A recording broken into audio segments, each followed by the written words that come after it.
Very good morning to all of you. आज की सुबह कुछ ख़ास है, ठीक है।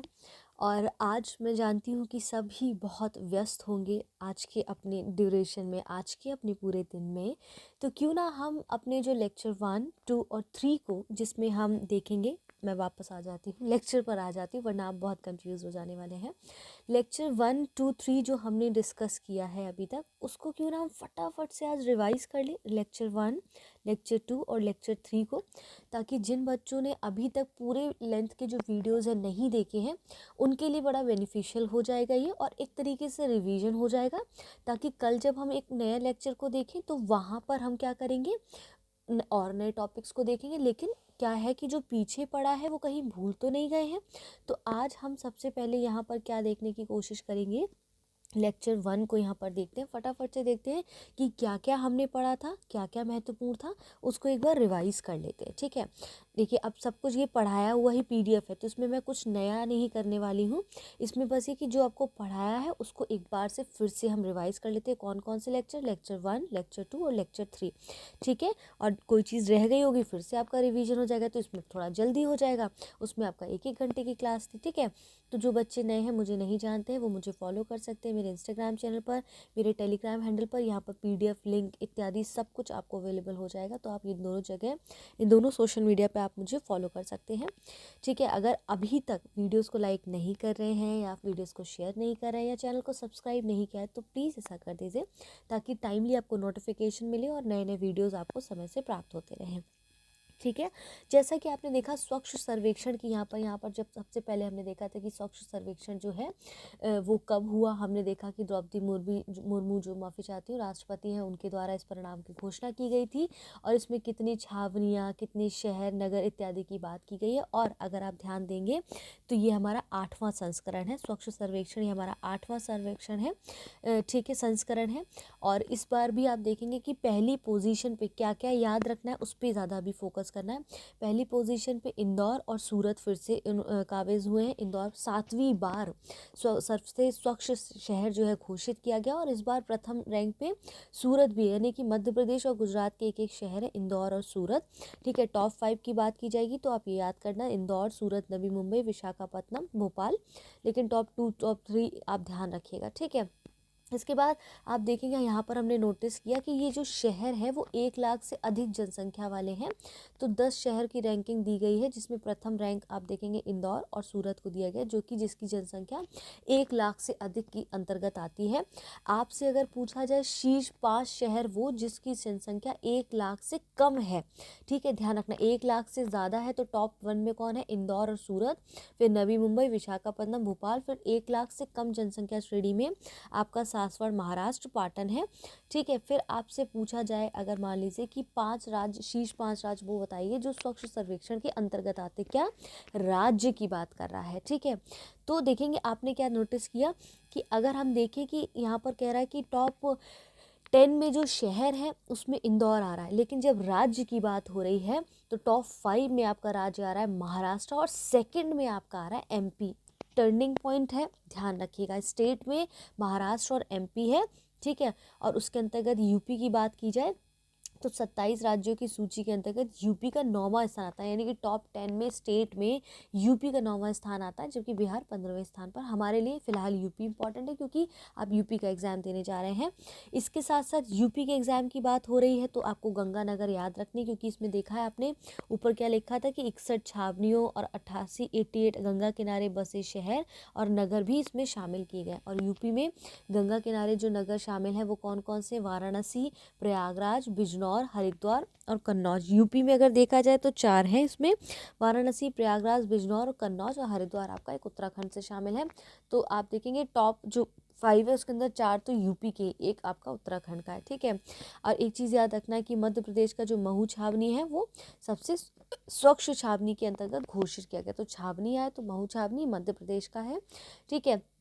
इसके बाद आप देखेंगे 1 लाख से अधिक जनसंख्या की श्रेणी में अगर टॉप 20 में पूछा जाए, टॉप 10 में तो हमने देख ही लिया, यहाँ पर टॉप 10 में हमने देखा था, लेकिन टॉप 20 में अगर हमसे पूछा जाए तो 20 शहरों में उत्तर प्रदेश में केवल एक शहर है, वो है नोएडा, जो कि 14वें स्थान पर आता है, 14th रैंक प्राप्त करता है। ठीक है, इसके साथ साथ गाजियाबाद को अब देखेंगे यहाँ पर, और देख लें अगर मान लीजिए बहुत डीप में पूछ लेता है क्वेश्चन, तो गाजियाबाद को 38वां स्थान, अलीगढ़ को 40वां, वाराणसी को 41वां, लखनऊ को 44वां, फिरोजाबाद को 52वां और प्रयागराज को 71वां स्थान प्राप्त है। ठीक है, यहाँ तक समझ आ गया। और चंडीगढ़ को सबसे ज़्यादा सफाई मित्र सुरक्षित शहर घोषित किया गया, खैर इंपॉर्टेंट नहीं है। फिर इसके बाद हमने देखा कि कचरा मुक्त शहरों की अगर स्टार रेटिंग हम देखें तो नोएडा को 5 स्टार शहर की रेटिंग यहाँ पर प्राप्त है। अब इम्पॉर्टेंट क्या है यहाँ पर कि गीत का शीर्षक, इन्होंने ये जो मिशन है उसका गीत का विमोचन भी किया था, उसका टाइटल याद रखना है, नया संकल्प नया प्रकल्प। बहुत इंपॉर्टेंट है, यहाँ से सीधे प्रश्न बन सकता है। नया संकल्प नया प्रकल्प किसके लिए कहा गया है, कौन सा किसके लिए टाइटल दिया गया है, स्वच्छ सर्वेक्षण 2023 के लिए, और ये गीत किसने गाया, कैलाश खेर ने गाया है। दूसरा टॉपिक हमारा क्या था लेक्चर 1 में, पीएम जनमन की बात करता है, तो ये अंडमान निकोबार जनजातियों में निवास करने वाले 75 समुदायों को विशेष रूप से संवेदनशील जनजातीय समूह यानी कि पर्टिकुलर वल्नरेबल ट्राइबल ग्रुप्स के रूप में वर्गीकृत यहाँ पर किया गया है। और इन जनजातियों की सामाजिक आर्थिक स्थिति में सुधार के लिए प्रधानमंत्री पीवीटीजी विकास मिशन प्रारंभ करने की घोषणा की गई थी, और इसमें कितने जो है अगले 3 वर्षों में इस मिशन में लागू करने के लिए इतने 1000 करोड़ रुपए की राशि को उपलब्ध कराया गया है। और आप देखेंगे जो पीवीजीटीज परिवार है यानी कि विशेष रूप से संवेदनशील जनजाति समूह है, उनके परिवारों को सुरक्षित आवास, स्वच्छ पेयजल, स्वच्छता, शिक्षा, स्वास्थ्य, सड़क, दूरसंचार इत्यादि की आजीविका जैसे बुनियादी जो सुविधाएं हैं वो उपलब्ध कराने की बात करता है। यहाँ पर ध्यान देना है, प्रधानमंत्री मोदी ने जनजातीय गौरव दिवस जो है झारखंड के खूंटी जिले के प्रधानमंत्री जनजातीय आदिवासी न्याय महाअभियान की शुरुआत की है। तो जनजातीय गौरव दिवस हमें याद रखना है कब है, 15 नवंबर को है। कई बच्चों ने इसका आंसर दिया था, तो ऐसा क्या विशेष था जो जनजातीय गौरव दिवस 15 नवंबर को मनाया जाता है, कमेंट करिएगा। और केंद्रीय जनजातीय कार्य मंत्रालय सहित 9 मंत्रालय के माध्यम से 11 महत्वपूर्ण क्षेत्रों पर ये ध्यान देगा। ठीक है, इसके बाद अगर हम देखें तो इसका जो नोडल मंत्रालय है वो है जनजातीय कार्य मंत्रालय। इसमें फिर और देखते हैं, इसको हमने यहाँ पर कवर किया था। तो बेसिकली जो जो टॉपिक्स पे आप देखेंगे जो मैंने साइन आउट किए हैं चीज़ों को, बस वही आप रट के चले जाइए और समझ लीजिए क्या टॉपिक कह रहा है। इसके बाद नमो ड्रोन दीदी आपको याद आ रहा है, ये हमने देखा था नमो ड्रोन दीदी जो है आप प्रधानमंत्री के नाम से कहीं ना कहीं इसको शुरू किया, तो याद रखना दीदी के लिए यानी कि SSGs की यहाँ पर बात करें, सेल्फ हेल्प ग्रुप्स की बात करें। यूपीपीएससी मेंस, चाहे यूपीएससी चाहे मेंस हो चाहे पीटीओ, दोनों के लिए बहुत इंपॉर्टेंट है। तो इसमें फर्टिलाइजर्स की बात की गई थी कि हमारा जो है भारत देश दूसरा ऐसा सबसे बड़ा प्रोडक्शन भी करता है फर्टिलाइजिंग में, और सबसे बड़ा इंपोर्टर भी, यानी कि खरीदता भी है और बनाता भी, इसका मतलब हमारा कंज्यूमिंग ज़्यादा है। ठीक है, तो कैसे उर्वरक की इकाइयों को पुनरुद्धार करने के लिए, खुद का आत्मनिर्भर भारत बनाने के लिए इस क्षेत्र में इन्होंने जो है एक वैकल्पिक ऑल्टरनेटिव फर्टिलाइजर के विकास में स्वदेशी अनुसंधान को यहाँ पर प्रोत्साहित किया, और उसी के कारण इन्होंने तरल नैनो उर्वरक जो है लिक्विड नैनो फर्टिलाइजर का विकास किया। ठीक है, अब वो तो विकास कर लिया, लेकिन अब इसका इस्तेमाल करने के लिए हमें कुशल प्रणाली विकसित करनी होगी, लोगों को प्रशिक्षित करना होगा। तो कैसे, एक तीर से दो निशाने किए कि SSGs जो सेल्फ हेल्प ग्रुप्स है उनके माध्यम से महिलाओं को रोजगार दिया, और किसानों को भी उन्होंने कहीं ना कहीं एक तरीके से उनका समय और उनके प्रशिक्षण में सहयोग दिया। कैसे, देखिए जैसे क्या है कि कुशल प्रणाली जो है ड्रोन प्रौद्योगिकी महत्वपूर्ण इसमें साबित होगी, और किसान ड्रोन के उद्भव से कृषि पद्धतियों में क्रांतिकारी परिवर्तन भी संभव हुआ है। और कृषि ड्रोन के माध्यम से उर्वरकों के छिड़काव की प्रणाली को स्वचालित भी किया है, जिसमें समय की भी बचत होगी। अब इन्होंने क्या किया, 29 नवंबर को केंद्रीय मंत्रिमंडल ने नमो ड्रोन दीदी जो है मंजूरी दी, और कृषि प्रधानमंत्री महिला किसान ड्रोन केंद्र शुभारंभ किया था 30 नवंबर को। ये केंद्रीय क्षेत्र की योजना है। कल ही मैंने बताया था कि केंद्रीय क्षेत्र की योजना का मतलब क्या होता है। केंद्रीय जो है मैंने 2 चीज़ें आपको बताई थी एक वीडियो के अंतर्गत। तो ठीक है, केंद्रीय क्षेत्र की योजना है, इसके अंतर्गत देखेंगे 2 चीज़ें याद रखनी जो बहुत टर्निंग पॉइंट हो सकती हैं, जैसे कि केंद्र सरकार ने 15,000 चयनित महिलाओं को स्वयं सहायता समूह को ड्रोन प्रदान किया है। ठीक है, लेकिन यहाँ पर क्या चीज़ बोली गई है कि जो 15,000 ड्रोन है उनमें से पहले 500 ड्रोन को उर्वरक कंपनियों के द्वारा उपलब्ध कराया जाएगा, यानी कि पूरी तरह से ये गवर्नमेंट की योजना नहीं है, समझ रहे हैं, ये 100% जो है केंद्र सरकार की योजना नहीं है, बल्कि आप देखेंगे कि 15,000 ड्रोन में से पहले 500 ड्रोन उर्वरक कंपनियों के द्वारा उपलब्ध कराए जाएंगे, फिर बचे हुए 14,500 ड्रोन अगले 2 सालों में केंद्रीय सहायता के माध्यम से उपलब्ध कराए जाएंगे। ठीक है, फिर इसके बाद इसमें एक चीज़ और आती है जहाँ पर आपसे प्रश्न घुमाया जा सकता है, वो है महिला स्वयं सहायता समूह, यानी कि ये जो एसएच ग्रुप है, ये ड्रोन को 80% प्रतिशत की जो लागत है, यानी कि अधिकतम 8 लाख रुपए तक केंद्रीय वित्त सहायता के माध्यम से प्राप्त होगी, यानी कि 20% केंद्रीय सहायता की नहीं हो रही है, केंद्र सरकार की सहायता से 80% हो रही है, 100% नहीं है। ठीक है, इसके बाद अब देखिए यहाँ पर क्या, जो महिलाओं का चयन किया गया है उनको ड्रोन उड़ाने का पायलट प्रशिक्षण भी दिया जाएगा। इसके साथ साथ ड्रोन की जो टेक्निकल चीज़ें हैं उनके बारे में भी कुछ महिलाओं को समझाया पढ़ाया जाएगा। ठीक है, तो महिलाओं को ड्रोन के संचालन में प्रशिक्षित करते हुए ड्रोन दीदी में रूपांतरित किया जाएगा। ये कब लॉन्च हुआ है? 77 स्वतंत्रता दिवस के अवसर पर प्रधानमंत्री ने अपने संबोधन में ड्रोन दीदी योजना की घोषणा की थी। तो क्या क्या टर्निंग पॉइंट है वो भी आपको विशेष तौर पे याद रखने, क्योंकि इससे ज़्यादा सिंप्लीफाई चीज़ें की नहीं जा सकती हैं। ठीक है, इसके बाद 5 राज्यों में विधानसभा चुनाव जो 2023 में आए हैं, तो इसमें क्या क्या चीज़ें आपको याद रखनी है? पहली चीज़ याद रखनी है कि भारत निर्वाचन आयोग के बारे में पढ़ लेना, बेसिक की बात हो रही है। इसके बाद यहाँ पर कौन कौन से राज्य हैं जहाँ पर विधानसभा चुनाव हुए हैं, जैसे छत्तीसगढ़, मध्य प्रदेश, मिजोरम, राजस्थान, तेलंगाना। ठीक है, अब यहाँ पर जैसे छत्तीसगढ़ देखेंगे तो हमने क्या देखा, कितनी सीटें हैं। ठीक है, 90 सीटें हैं। अगर हम बहुत डीप में चले जाए, जैसे यूपी है, यूपीपीएससी मान लीजिए पूछ ले कि एससी के लिए कितनी है, एसटी के लिए कितनी है, तो वो एक बार यहाँ नज़र डाल लीजिएगा। ठीक है, मैंने यहाँ लिखा था कि किसी भी राज्य के जो विधानसभा चुनाव हो रहे हैं उसमें महत्वपूर्ण क्या क्या हमें ध्यान देना है, टोटल कितनी सीटें हैं विधानसभा की, एससी एसटी के लिए कितनी सीटें हैं, महिलाओं के लिए कितनी सीटें हैं, वो भी देखना होगा, देख लीजिएगा ये चीज़ें। इसके बाद उनके स्पीकर कौन है, इस बार स्पीकर का चयन कौन हुआ, तो इसे छत्तीसगढ़ में विष्णुदेव राय जो है नए मुख्यमंत्री बने हैं। ठीक है, और ये आदिवासी मुख्यमंत्री इसलिए और महत्वपूर्ण हो जाते हैं। और रमन सिंह को विधानसभा का अध्यक्ष नियुक्त किया, किसका? छत्तीसगढ़ का।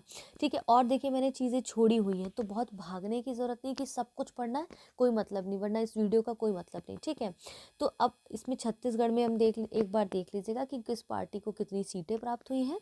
हालांकि इतना इंपॉर्टेंट डीप में नहीं पूछना चाहिए, पर फिर भी आप एक बार देख लेना। ठीक है, इसके बाद मध्य प्रदेश विधानसभा चुनाव में कितनी सीटें यहाँ पर आरक्षित हैं, कितनी सीटें टोटल है, कितनी अनुसूचित एससी एसटी के लिए हैं, वो देख लेना है। इसके बाद भोपाल के जो मोहन यादव हैं, ये मध्य प्रदेश के नए मुख्यमंत्री बने हैं। ठीक है, और इसके बाद विधानसभा अध्यक्ष भी नियुक्त किए गए, नरेंद्र सिंह तोमर यहाँ पर। ठीक है, इसके बाद आते हैं मिजोरम में कितनी सीटें हैं? 40 सीटें। तो अभी क्या क्या देखा हमने? छत्तीसगढ़, एमपी, मिजोरम, राजस्थान देखेंगे, तेलंगाना देखेंगे। ठीक है, मिजोरम में 40 सीटें एससी एसटी के लिए कितनी है, ये आप देख लीजिएगा यहाँ पर। इसके बाद हमें क्या ध्यान देना है? यहाँ पर ध्यान देना है कि पहली बार ये 2019 में ZPM जो है एक क्षेत्रीय दल जो है के रूप में इसको मान्यता प्राप्त हुई है। तो कब हुई है, एक बार थोड़ा इस पर नज़र डालेना, चाहे तो इसके बारे में गूगल कर सकते हैं। और इस पार्टी के जो नेता है लाल दुहोमा, ये इसलिए इम्पोर्टेंट रहता है कि जो लाल दुहोमा है, जो इनके नए मुख्यमंत्री बने, किसके? मिज़ोरम इसलिए भी इम्पोर्टेंट है क्योंकि आप देखेंगे कि 7 सिस्टर्स के अंतर्गत आप इसे ज़रूर पढ़ के जाइएगा। इसलिए मैंने कल भी लास्ट लेक्चर, थर्ड लेक्चर लिया था, उसमें बताया था कि कैसे 7 सिस्टर्स महत्वपूर्ण हो जाता है। इसी के साथ साथ उसके आसपास की नदी, पर्वत, किनारे इत्यादि देख लीजिएगा। ठीक है, कौन सी क्या नदी, बड़ी नदी वहाँ पर जाती है, 7 सिस्टर्स का फुल नाम क्या है, इत्यादि चीज़ों को वहाँ पर देखना है। ठीक है, मिजोरम के मुख्यमंत्री के रूप में लाल दुहोमा ने यहाँ पर पद ग्रहण संभाला था। अब लाल दुहोमा इसलिए इंपॉर्टेंट हो जाते हैं क्योंकि ये एक तो एक्स IPS ऑफिसर है। इसके बाद दूसरी चीज़ है, 1988 में दल बदल विरोधी कानून यानी कि एंटी डिफेक्शन लॉ के तहत इनको पहले लोकसभा सांसद थे जिनको अयोग्य घोषित किया गया था। तो मैंने क्या बोला था कि दल बदल विरोधी कानून के बारे में ज़रूर पढ़ लेना। अब टॉपिक आया है तो कैसे करंट अफेयर से बेसिक्स के साथ जोड़ के पूछ लेता है, या कभी कभी करंट में जैसे कोई मुद्दा बना हुआ तो कैसे उसके पीछे के बेसिक को डायरेक्ट पूछता है करंट छोड़कर, याद रहेगा। आगे बढ़ते हैं। राजस्थान विधानसभा चुनाव में कितनी सीटें हैं, SC ST के लिए कितनी सीटें हैं, ठीक है। इसके बाद इनके नए मुख्यमंत्री कौन है, भजन लाल शर्मा है। और इसके बाद यहाँ के जो विधानसभा अध्यक्ष हैं वो कौन है, वासुदेव देवनानी है। इनकी सीटों को चाहे तो देख सकते हैं। इसलिए मैं इसमें फटाफट करा रही हूँ ताकि ये क्विक रिविजन टाइप का एक तरीके से हो जाएगा, ताकि आज आप सभी थोड़ी व्यस्तता होगी जीवन में, तो कम से आज के दिन में थोड़ी व्यस्तता है तो व्यस्तता को ध्यान में रखते हुए चीज़ों को रिवाइज करने पर ज़्यादा फोकस करिए। नया पढ़ने से बेहतर है कि पहले एक बार रिवाइज कर लिया जाए, ठीक है। तेलंगाना विधानसभा में 119 सीटें। अब क्या करिए, हर राज्य की सीटें लिख लीजिए सामने और उनके मुख्यमंत्री लिख लीजिए, तो आपको याद हो जाएगा, तो फिर बहुत डिटेल में अंदर यहाँ जाने की ज़रूरत नहीं पड़ेगी, ठीक है। 19 सीटें के अनुसूचित के लिए और 12 सीटें अनुसूचित जनजातियों के लिए हैं, ठीक है। इसके बाद सेम आपको क्या ध्यान देना है कि इनके जो मुख्यमंत्री हैं अनुमुला रेवंत रेड्डी है। इसके बाद आप देखेंगे कि इत्यादि चीज़ें बस यहाँ पर इंपॉर्टेंट है, ठीक है। अब इसके बाद आर्टिकल 370 सर्वोच्च न्यायालय का ऐतिहासिक निर्णय। तो 370 के बारे में हमने देखा कैसे अस्थायी प्रावधान के रूप में संविधान में जोड़ा गया 1949 में। इसके बाद आर्टिकल क्या क्या इंपॉर्टेंट मेन फोकस आता है 35A 370 जो है इसमें जो इम्पॉर्टेंट हो जाता है जम्मू कश्मीर को लेकर, ठीक है। अब इसमें इस आर्टिकल में क्या कहा गया था कि जम्मू कश्मीर की विधायिका को, ये आर्टिकल क्या कहता था, जम्मू कश्मीर की विधायिका को स्थानीय निवासियों को परिभाषित करने का अधिकार देता था। और इस अनुच्छेद के अंतर्गत ही स्थानीय यानी कि वहाँ पर निवास करने वाले जो परमानेंट नागरिक हैं उनको ज़मीन खरीदने, कारोबार करने, नौकरी आदि के बारे में विशेष प्रावधान दिए गए थे। 2019 में 370 अनुच्छेद 35A के तहत जम्मू कश्मीर को जो विशेष दर्जे दिए गए थे उसको समाप्ति की मंजूरी प्रदान की गई और 370 अनुच्छेद 35A को निरस्त कर दिए जाने बात की गई है। वहीं 2019 से जम्मू और कश्मीर और लद्दाख के 2 पृथक केंद्र शासित प्रदेशों के रूप में पुनर्गठन किया गया है। तो मैंने पूछा था कि लद्दाख में कितने ज़िले हैं और टोटल अपने भारत में कितने यूटीज़ हैं, वो भी देख लेना है, कभी कभी पूछ लेते हैं ऐसे प्रश्न, ठीक है। अब यहाँ पर 2-3 चीज़ें और ध्यान है कि इसको हटाने को वैध ठहराते हुए यहाँ पर सुधार किया गया है। इसके बाद हम यहाँ पर देखते हैं इंपॉर्टेंट ये हो जाता है कि क्या जो 2019 में संशोधन हुआ था 2023 में क्या उसमें नए चेंजेस आए हैं। तो उसमें जो पुनर्गठन संशोधन हुआ है वो यहाँ पर ये है कि कश्मीर प्रवासियों में से अधिकतम अब जो सीटें आवंटित की जा रही, पुनर्गठन अधिनियम आया संशोधन पारित जो विधेयक है उसमें सीटें जो आवंटित की जा रही, कहते हैं कि कश्मीर प्रवासियों में से अधिकतम 2 सदस्यों को विधानसभा में नामित करने का प्रावधान है, जिसमें एक महिला सदस्य होगी। 2 सदस्यों में एक महिला सदस्य होगी। इसके अलावा उपराज्यपाल द्वारा विधानसभा में एक सदस्य जो है पाकिस्तान के कब्जे वाले कश्मीर यानी कि POK से विस्थापित व्यक्तियों में नामित किया जा सकता है। फिर क्या था इंपॉर्टेंट कि जम्मू कश्मीर विधानसभा में सीटों की कुल संख्या 107 से बढ़कर 114 करने का प्रस्ताव रखा गया, यानी कि +7 सीट्स जो है यहाँ पर बढ़ी हैं। तो इन 7 सीटें, ये जो 7 सीटें बढ़ी हैं, ये 7 सीटें अनुसूचित जाति और 9 सीटें अनुसूचित जनजाति के लिए आरक्षित की गई हैं। अब विधानसभा की जो वास्तविक सीटें हैं वो कितनी है, 83 है। तो 83 से बढ़कर 90 करने का प्रोविज़न किया गया है, ठीक है। 83 से बढ़कर 90 करने का प्रोविज़न किया गया है, यानी कि अब टोटल जो 90 सीटों की यहाँ पर 114 सीटों की बात कर रहा है उसमें 43 सीटें जम्मू से हैं, 47 सीटें कश्मीर से होंगी और पाकिस्तान जो POK का कश्मीर की बात कर रहा है वो 24 सीटें आरक्षित होंगी। तो टोटल आप देखेंगे 114 सीटें आपको यहाँ पर काबिज दिखाई देंगी, ठीक है। तो ये चीज़ें आपको यहाँ पर ध्यान देनी है, उसको फिर से हाईलाइट कर दिया है। अब बहुत डीप में पूछा तो पूछ लेगा भाई कि लोकसभा में कब ये पारित हुआ, राज्यसभा में कब पारित हुआ। तो सबसे पहले लोकसभा में हुआ, फिर ये राज्यसभा में हुआ था, ठीक है। तो एक बार देख लेना, कभी कभी होता है ना कि बहुत डिटेल में जाता है अगर PCS तो पूछ लेता है। फिर इसके बाद दूसरा टॉपिक था मेरा युवा भारत।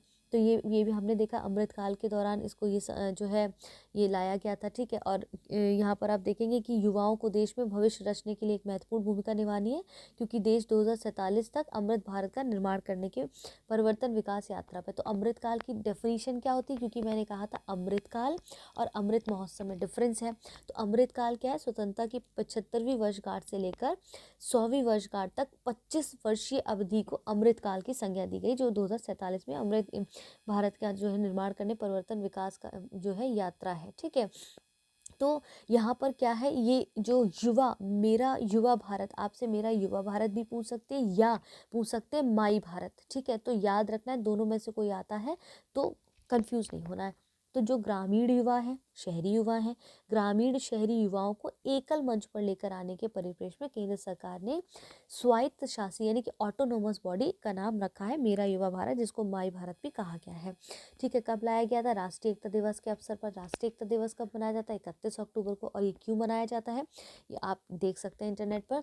ठीक है, मेरा युवा भारत युवा कार्यालय कार्यक्रम और खेल मंत्रालय के द्वारा स्वायत्त निकाय है, ऑटोनोमस जो है बॉडी है। याद रखना, स्वायत्त निकाय ऐसे शब्द जो टर्म्स है ना, टर्म पर फोकस करिए।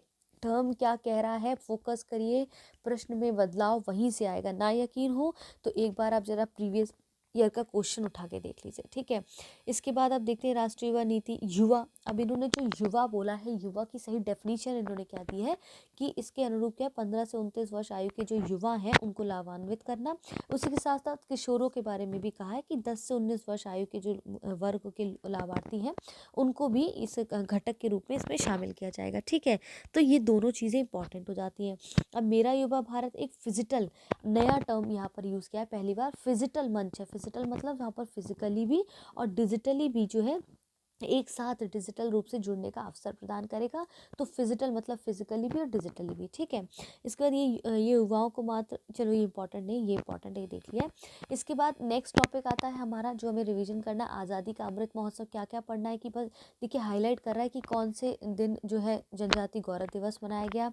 ठीक है, और आप देखेंगे कि इस अवधि के दौरान हर साल क्या होता है कि 15 नवंबर को जनजाति गौरव दिवस, 26 दिसंबर को आप देखेंगे क्या मनाया जाता है, किसकी याद में, जो गुरु गोविंद सिंह है उनके दोनों बेटों के साहिबजादा जोरवर सिंह और साहिबजादा फतेह सिंह की शहादत में वीर बाल दिवस मनाया जाता है। इसके बाद आज़ादी के अमृत महोत्सव में 14 अगस्त को हर साल विभाजन विभीषिका स्मृति दिवस मनाया जाता है। और हमने कहा था जब 14 अगस्त में विभाजन विभीषिका स्मृति की बात आएगी तो यहाँ पर कैबिनेट मिशन, ठीक है, इसके साथ साथ जो क्विट इंडिया मूवमेंट 1942 में हुआ था उसके आसपास के विभाजन के समय की जो चीज़ें हुई हैं वो वहाँ पर देख लीजिएगा।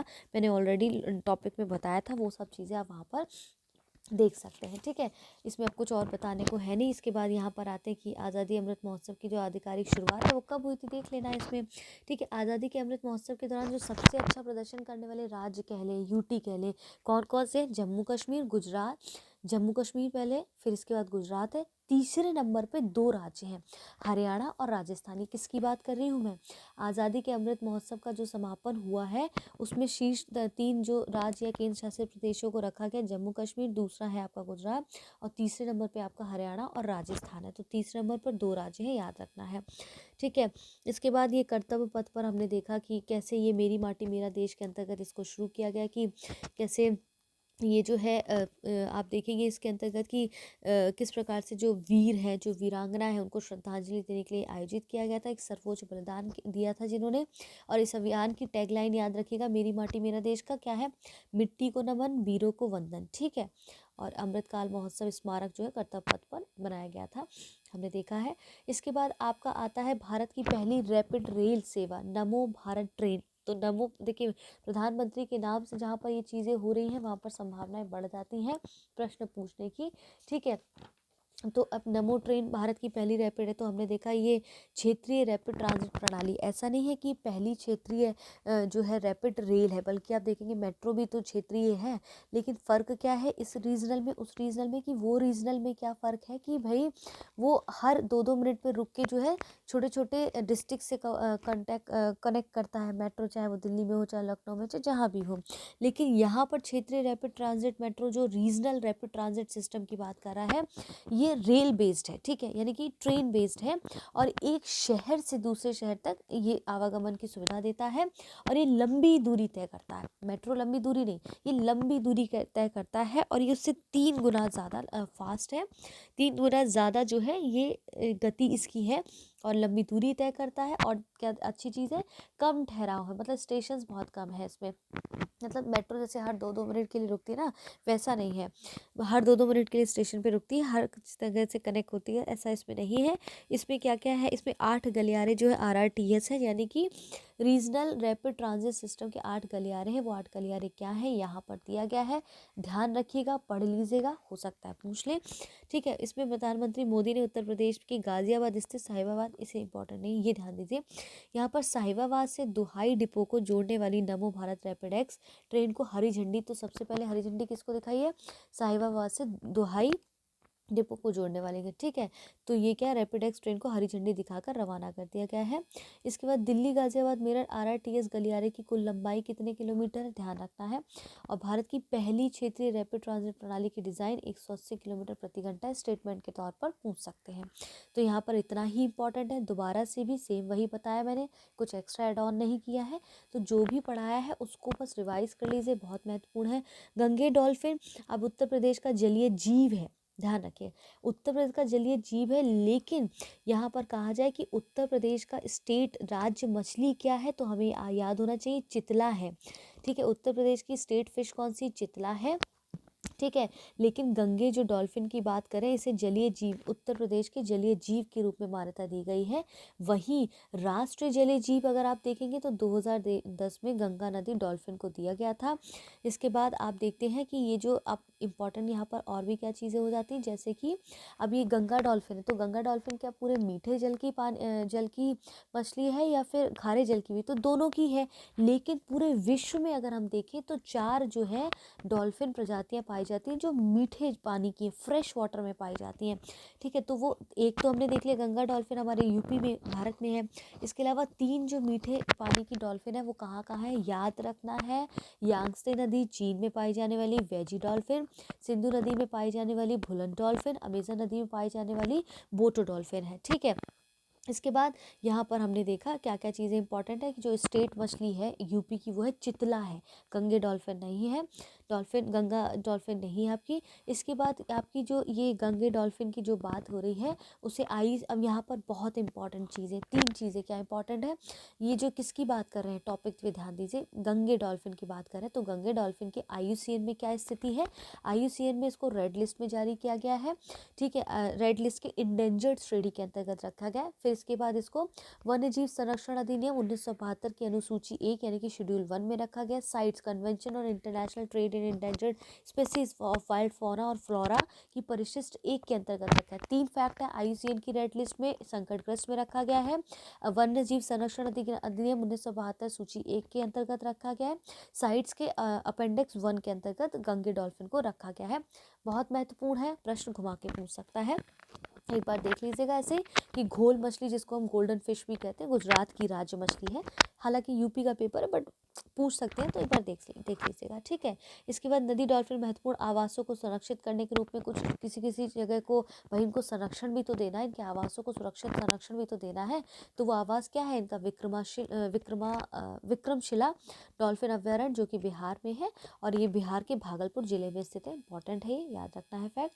ठीक है, इसके बाद यहाँ पर आ जाते हैं, ये आपको ध्यान रखना है, आपसे फैक्ट पूछ लेगा कि क्या ये सिर्फ मीठे पानी की मछली है, जबकि नहीं, ये समुद्री। अब यहाँ पर क्या है कि 15 अगस्त को उन्होंने अपने भाषण में प्रधानमंत्री ने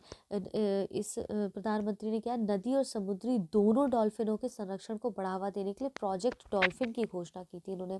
ठीक है, नदी और समुद्री दोनों डॉल्फिनों के संरक्षण को देने के लिए प्रोजेक्ट डॉल्फिन की घोषणा की थी। तो दोनों जल की मछलियों की यहाँ पर डॉल्फिन्स की बात की गई। ठीक है, राष्ट्रीय डॉल्फिन दिवस के अवसर पर जो कि 5 अक्टूबर को मनाया जाता है। मैंने बोला था जितने दिवस हैं उनको बहुत अच्छे से याद रखना है। इसके बाद नैपोण्य पहल आयुर्वेद विज्ञान, तो ये क्या है, केंद्रीय आयुर्वेद विज्ञान अनुसंधान परिषद, अग्नि भी बोला जाएगा तो कंफ्यूज नहीं होना। अग्नि यानी कि आयुर्वेद ज्ञान नैपुण्य इनिशिएटिव, पहल को इन्होंने इनिशिएटिव कर दिया, नई दिल्ली में ये पहल को लॉन्च किया गया है, अग्नि। ठीक है, इसके उद्देश्य क्या क्या है कि भाई जो चिकित्सा से जुड़े जो नवाचारी अभ्यास है उन स्थितियों में उनके अनुभवों को, जानकारी को साझा करने का एक मंच प्रदान किया गया है। ठीक है, इसकी भी आयुर्वेद बहुत महत्वपूर्ण होता जा रहा है समय के साथ साथ, था भी, और उजागर करने के लिए उसे, उसकी महत्वता को समझाने के लिए, उसके इम्पोर्टेंस को बताने के लिए साक्ष्य आधारित आयुर्वेद चिकित्सा की जानकारी देने की संस्कृति को बढ़ावा दिया जा रहा है। ठीक है, ठीक है, अब यहाँ पर इतना ही ये इम्पॉर्टेंट है, तो हमने देख लिया। केंद्रीय आयुर्वेद विज्ञान अनुसंधान परिषद है, इसके बारे में थोड़ा सा देख लीजिएगा, central council for research and Ayurvedic sciences के बारे में। ठीक है, भारतीय भेषज संहिता आयोग जो पीडीजी का सदस्य है, ये फार्मेसी की यहाँ पर जो बात कर रहे हैं, ठीक है। ये स्वायत्त संस्थान है, इसमें देश के में दवाओं के मानकों को निर्धारित करने के लिए इस आयोग का गठन किया गया है। इस आयोग का भारतीय भेषज संहिता आयोग का गठन किया गया है।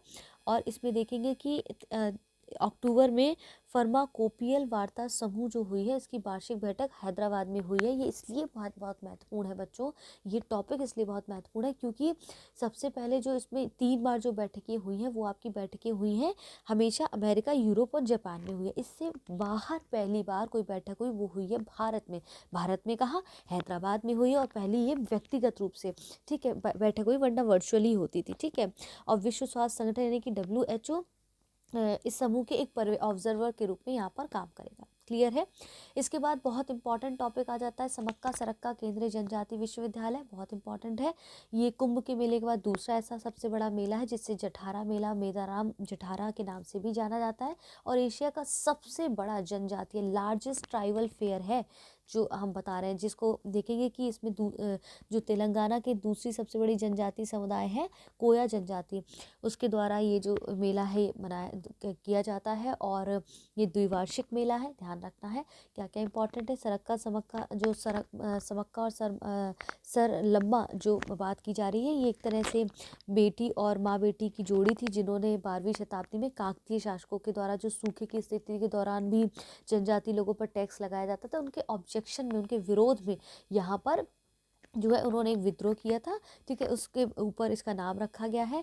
तो कहीं ना कहीं आप देखेंगे समक्का सरक्का जठारा जो है तेलंगाना सरकार के द्वारा मनाया जाने वाला राज्य उत्सव है। किसके द्वारा? तेलंगाना सरकार के द्वारा, ठीक है। अब यहाँ पर क्या यहाँ पर जो विधेयक लाया गया ना, केंद्रीय विश्वविद्यालय विधेयक 2023 संसद में प्रस्तुत किया गया है प्रधानमंत्री नरेंद्र मोदी की अध्यक्षता में। तो इसमें कह रहे हैं कि इस विधेयक का मतलब ये है कि केंद्रीय विश्वविद्यालय अधिनियम 2009 में कुछ संशोधन किए जाए, ठीक है। वो संशोधन से क्या फायदा होगा कि यहाँ पर ये विश्वविद्यालय तेलंगाना में मुलुगु जिले में स्थापित किया जाएगा, ठीक है। तो ये सरक्का समक्का केंद्रीय जनजाति विश्वविद्यालय स्थापना के उद्देश्य से इसको लाया गया है, ठीक है। यहाँ पर क्लियर है। अब नेक्स्ट टॉपिक है ट्रैवल फॉर लाइफ। तो लाइफ का मतलब क्या था? लाइफ स्टाइल फॉर एनवायरनमेंट, तो पर्यावरण के लिए जीवन शैली की बात की गई थी। तो लाइफ का मतलब यहाँ पर क्या? Life style for environment. 1 नवंबर 2021 को ग्लासगो यूनाइटेड किंगडम में आयोजित UNFCCC का जो कॉन्फ्रेंस हुआ था, कॉन्फ्रेंस ऑफ पार्टीज COP26 के अंतर्गत इसको लाया गया है। तो COP26 आपका कहाँ हुआ है? COP27 COP28 तीनों को अच्छे से देख के जाइएगा, उनका प्लेस कहाँ कहाँ आयोजित हुआ है। और नरेंद्र मोदी के द्वारा गुजरात के एकता नगर में स्टैचू ऑफ यूनिटी से मिशन लाइफ के औपचारिक शुभारंभ की घोषणा की थी। तो कहाँ से की थी? याद रखना है। स्टैचू ऑफ लिबर्टी किसके लिए कहा है, किसकी मूर्ति वहाँ पर स्थापित है, देख लीजिएगा, आगे भी हम पढ़ेंगे लेकिन रिवाइज करने के तौर पर है। इसमें कहा है कि 2028 तक भारत में लगभग 80% गाँव और स्थानीय शहरी निकाय जो लोकल बॉडीज़ है उनको इन्वायरमेंटल फ्रेंडली बनाने का लक्ष्य रखा गया है। भारत लाइफ को अपने राष्ट्रीय स्तर पर निर्धारित योगदान करने वाला पहला देश होगा, ठीक है। और किसके द्वारा ये जो है किया जा रहा है? पर्यटन मंत्रालय, भारत सरकार ने विश्व पर्यटन दिवस के अवसर पर, कब होता है? 27 दिसंबर 2023 को लाइफ पर ट्रैवल की बात की गई है। ये इस कार्यक्रम को केंद्रीय पर कौन कौन जो है कार्यान्वित कर रहा है, यहाँ से टर्निंग पॉइंट होगा, प्रश्न पूछा जाएगा। केंद्रीय पर्यावरण वन एवं जलवायु परिवर्तन मंत्रालय, संयुक्त राष्ट्र विश्व पर्यावरण संगठन, इसके बाद UNEP यानी कि संयुक्त राष्ट्र पर्यावरण कार्यक्रम, ठीक है। ये क्षेत्रीय कार्यक्रम है, एक सेक्टोरल प्रोग्राम कहा जाता है। और इसमें 8 केंद्रीय विषय को इसकी थीम के अंतर्गत रखा गया। ट्रैवल फॉर लाइफ में जैसे सेव एनर्जी, ध्यान रखना है, पूछा जाएगा। सेव एनर्जी यहाँ नीचे ले आते हैं, ठीक है। चलो यहाँ से पढ़ लेते हैं। Save energy, save water, empower local business and, यहाँ पर इसको मैं अपनी बुक में भी खोल लेती हूँ ताकि इसको और बेहतर तरीके से बता सकूँ। सेव एनर्जी, सेव वाटर, से नो टू सिंगल प्लास्टिक यानी कि एकल प्रयोग प्लास्टिक का बहिष्कार करना, रिड्यूस वाटर हो गया, empower local business and communities हो गया, रिस्पेक्ट लोकल कल्चर हेरिटेज हो गया, कंज्यूम लोकल फूड्स हो गया, कंजर्व नेचुरल हेरिटेज हो गया। तो ये सब क्या, इसके 8 जो है केंद्र विषय थीम है जिनको चिन्हित किया गया, जिसके अंतर्गत लाइफ यानी कि ट्रैवल फॉर लाइफ को यहाँ पर हमें ध्यान देना है। तो हमने पहला लेक्चर को यहाँ पर देखा। इसके बाद अब हम दूसरे लेक्चर पर चलते हैं जो हमें फटाफट से एक बार रिवाइज कर लेना है। दूसरा लेक्चर आपका यहाँ पर ये हो जाता है, ठीक है। दूसरा लेक्चर आपका देखिए इसमें हाईलाइट नहीं है, जो हाईलाइट है मैं सोच रही हूँ उसी को दे दूँ ताकि आपको कन्फ्यूज़न ना हो, ठीक है। देख लेते हैं, नीचे मिल जाएगा आपका दूसरा लेक्चर ये है। इसके अंतर्गत जो हमने पढ़ा है वो देख लेते हैं, ठीक है। अब यहाँ पर आते हैं फटाफट से। देखिए दूसरा लेक्चर के अंतर्गत हमने क्या क्या पढ़ा, ट्रैवल फॉर लाइफ हम ऑलरेडी पढ़ चुके हैं, इसको हम देख चुके हैं। इसके बाद यहाँ पर इसी के साथ साथ यहाँ पर ट्रैवल फॉर लाइफ कार्यक्रम में 2 अलग अलग क्षेत्रों के लिए जो है काम शुरू किया गया था, जैसे कि स्वच्छता के लिए ट्रैवल फॉर लाइफ हमने देखा, ग्रामीण पर्यटन के लिए ट्रैवल फॉर लाइफ में क्या है, जो बेस्ट टूरिज्म विलेज कंपोनेंट्स हैं उनके बारे में कह रहा है, तो उनको सर्वश्रेष्ठ पर्यटन ग्राम पुरस्कार से नवाजा गया है। कब? विश्व पर्यटन पर्यटन दिवस पर। तो विश्व पर्यटन दिवस कब बनाया था? 27 सितंबर को। जितने भी दिवस हैं एक पेज पे लिख लीजिए, 10-15 दिवस टोटल मिल जाएंगे आपको पूरे वीडियो में, उसे लिखते रहिए, ठीक है। तो 35 गांव को पुरस्कृत किया गया है, जिसमें से 5 गांव को गोल्ड और 10 गांव को सिल्वर और 20 गांव को कांस्य ब्रॉन्ज दिया गया है। बात करें उसमें यूपी की, तो यूपी जो है कोरोना ग्राम इसमें शामिल है, जो हमें सिल्वर पुरस्कार के अंतर्गत आता है। लेकिन स्वर्ण पदक स्वर्ण से जिनको नवाजा गया है वो है आपके दावर, सरमोली, रेईक, कंथालूर, मंडला, ये जो है गांव है जिनको नवाजा गया। इंपॉर्टेंट इसलिए क्योंकि दावर जम्मू कश्मीर से आता है, ठीक है। इसके बाद इसमें आप देखेंगे यहाँ पर क्या कहा गया है, ऊपर चलते हैं। इसके बाद यहाँ पर अच्छा ओके, इसके बाद यहाँ पर देखिए, ठीक है। तो यहाँ पर इनको इससे नवाजा गया है। इसके बाद अगला टॉपिक हमारा आता है भारत ऑर्गेनिक्स ब्रांड की बात कर रहा है। जो ऑर्गेनिक्स ब्रांड है इसमें ये राष्ट्रीय सहकारी ऑर्गेनिक्स लिमिटेड का गठन किया गया, इसको मंजूरी प्रदान की गई है 11 जनवरी 2023 को NCOL को, ठीक है। और ये जो है राष्ट्रीय सहकारी ऑर्गेनिक लिमिटेड की स्थापना एक राष्ट्रीय स्तर की बहु राज्य सरकारी समिति है, जो जैविक खेती करने वाले किसान हैं उनको उपज के मुनाफे में वृद्धि करने के लिए सीधी पहुंच की बात की गई है। और कहाँ पर ये इसका मुख्यालय का है? आनंद, गुजरात में। किसका?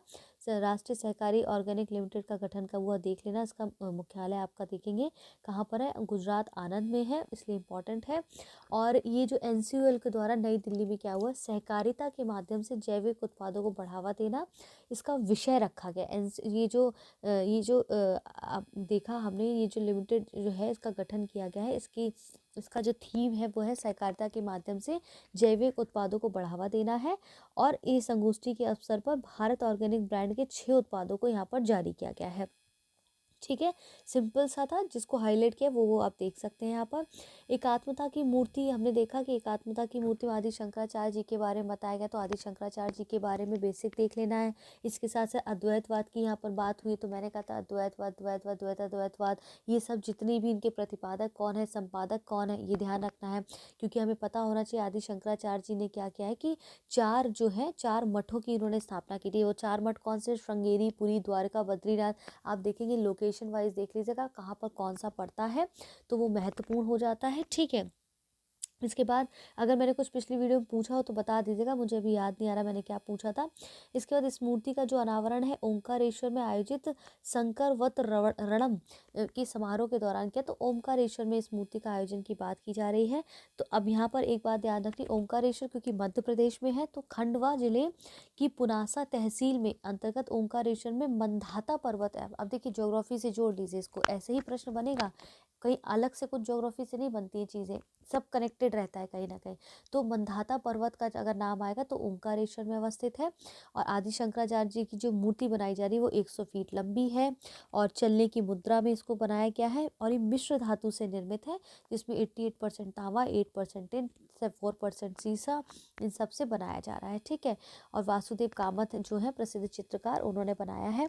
इंपॉर्टेंट एक चीज़ और हो जाती है, इसमें बेसिक्स दिया गया है कि भारत में स्थापित जो अन्य मूर्तियां हैं वो कहाँ कहाँ है, जैसे कहाँ कहाँ है। स्टैचू ऑफ यूनिटी गुजरात में, तिरुवल्लुर प्रतिमा तमिलनाडु में, इसी के साथ साथ तमिलनाडु भगवान मुरुगन प्रतिमा भी है। वहीं कर्नाटक में भी 2 हैं, जैसे गोमटेश्वर प्रतिमा और मरुदेश्वर भगवान शिव की प्रतिमा है, ठीक है। तो गुजरात और नई दिल्ली में, गुजरात में स्टैचू ऑफ यूनिटी है और हनुमान मूर्ति आपकी नई दिल्ली में।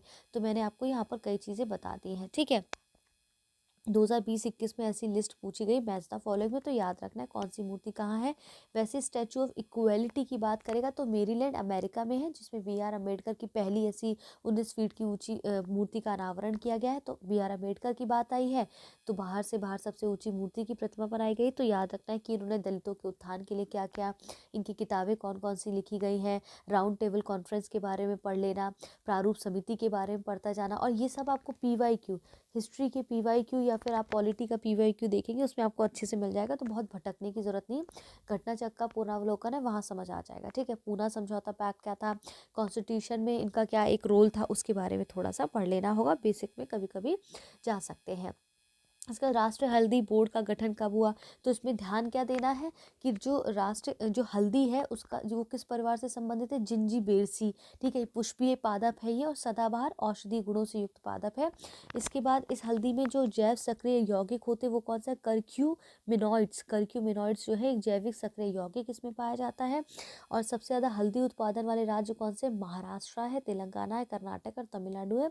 वैश्विक व्यापार में भारत की हिस्सेदारी 62% मात्र, अपनी इतनी बड़ी हिस्सेदारी रखता है व्यापार में वर्ल्ड लेवल पर इंडिया। और इंडिया को तो आपको पता है इसको जो है इन्होंने इसको वो कराया हुआ है, ठीक है। तो अब इस बोर्ड का जो गठन है कब हुआ है यहाँ पर देखना है, और इस बोर्ड के काम क्या क्या होंगे वो हम यहाँ पर देख सकते हैं। मैंने ऑलरेडी आपको कई बार बताया हुआ है कि अंतर्राष्ट्रीय पर नए बाजार विकसित करना, स्वास्थ्य संबंधी लाभों के विषय में हल्दी से संबंधित लोगों को जागरूक करना है, ठीक है। वैल्यू एडिड जो है पारंपरिक ज्ञान का विकास होना है। और 2030 तक जो केंद्रीय गतिविधियां हैं, 2030 तक हल्दी के निर्यात को $1 बिलियन तक पहुंचाने का अनुमान लिया गया है।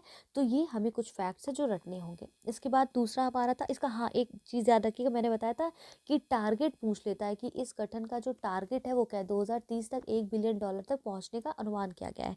नारी शक्ति बंधन अधिनियम की अगर हम बात करें तो बहुत इंपॉर्टेंट हो जाता है। नारी शक्ति बंधन इंपॉर्टेंट की बात मैं क्यों कर रही हूँ, क्योंकि इसमें आप देखेंगे कि संसद ने राज्य विधानसभाओं में 1/3 सीट रिजर्वेशन की महिलाओं की यहाँ पर बात की गई है।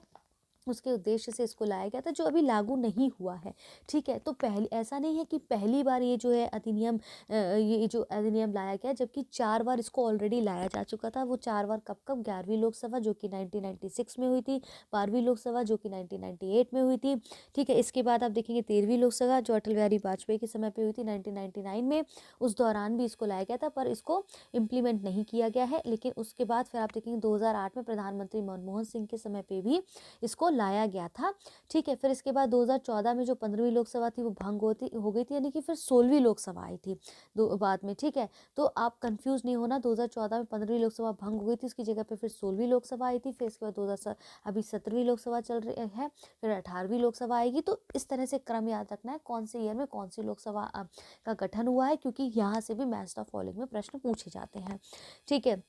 अब ये 106वां जो है संशोधन अधिनियम और 128वां विधेयक पारित किया गया है। अब यहाँ पर याद रखना है, इनके विरोध में, इस विधेयक के विरोध में कौन था, तो ऑल इंडिया मजलिस ए इत्तेहादुल मुसलमीन, यहाँ पर एक पार्टी है, जिनके 2 जो शख्स हैं उन्होंने इसके विरोध में पक्ष रखा था, ठीक है। और इसलिए इम्पोर्टेंट है क्योंकि महिला आरक्षण विधेयक ऐसा अमृतकाल का जो पहला संसद भवन नया बना, उसका पहला विधेयक यहाँ पर जो है प्रस्तुत किया गया, जो कि यही है, ठीक है। और इसमें विधायिकाओं में क्या है, महिलाओं की न्यूनतम 1/3 यानी कि 33% भागीदारी सुनिश्चित करने की यहाँ पर बात की जा रही है। अब इम्पॉर्टेंट क्या क्या है, मैंने यहाँ पर कहा था 101 से लेके 106 तक जितने भी आपके संशोधन हैं हुए हैं कॉन्स्टिट्यूशन में, उसको याद रखना है, कब कब हुए हैं, किससे संबंधित है, मैंने बताया है वीडियो में। प्लीज़ इसे जाके आप खुद से देखिए और कमेंट बॉक्स में मुझे चाहिए इसका आंसर, ठीक है। पूछेगा प्रश्न यहाँ से, ठीक है। इसके बाद इंपॉर्टेंट क्या था, 106वां जो संविधान संशोधन अधिनियम आया वो 239A के अनुच्छेद के आर्टिकल के अंतर्गत आया है, जो कि इसमें नए कुछ आर्टिकल जुड़े हैं, जैसे 330A, 332A, 334A, बहुत बहुत महत्वपूर्ण है। 330A क्या कहता है, इसमें कहता है लोकसभा में जो अनुसूचित जाति और जनजातियों के लिए 1/3 सीटों में महिलाएं आरक्षित होंगी। इसके साथ साथ आपका यहाँ पर 332A कहता है हर राज्य की विधानसभा में महिलाओं की सीटों का आरक्षण होगा। 334A कहता है लोकसभा, राज्य विधानसभा और राष्ट्रीय राजधानी यानी कि यहाँ पर जो है कैपिटल दिल्ली विधानसभा में महिलाओं के लिए सीटों के आरक्षण की यहाँ पर बात की गई है, के उद्देश्य से संचालित होने वाले परिसीमन की प्रक्रिया के बाद ही ये प्रभावी होंगे। अगर कुछ बदलाव होंगे तो उसके साथ इसमें बदलाव भी किए जाएंगे, लेकिन ध्यान रखना है कि जो भी प्रावधान, जो भी इस तरह का बिल इत्यादि लाया जाता है उसमें एक ड्यूरेशन दिया जाता है, तो ये 15 वर्ष की अवधि के लिए लाया जाएगा और संसद कानून द्वारा इस अवधि को बढ़ाया घटाया भी जा सकता है, ठीक है। इसके बाद यहाँ पर ये हमने समझा आयुष्मान भव अभियान, जो आयुष्मान भारत योजना थी 2003, माफ़ी चाहती हूँ, आयुष्मान भारत योजना जो है, इस योजना को सार्वभौमिक स्वास्थ्य कवरेज यानी कि यूनिवर्सल हेल्थ कवरेज के दृष्टिकोण से प्राप्त करने के उद्देश्य से इसको लाया गया था राष्ट्रीय स्वास्थ्य नीति 2017 की सिफारिशों के अनुरूप। ठीक है, तो इसमें क्या है, सस्टेनेबल डेवलपमेंट गोल्स जो हमारे 17 है 2030 तक जिनको अचीव करने का टारगेट है, उनको ध्यान में रखते हुए उसमें स्पेसिफिक एसडीजी जो 3 कहता है, अच्छे स्वास्थ्य और कल्याण की बात करता है, उसको यहाँ पर शामिल किया गया है।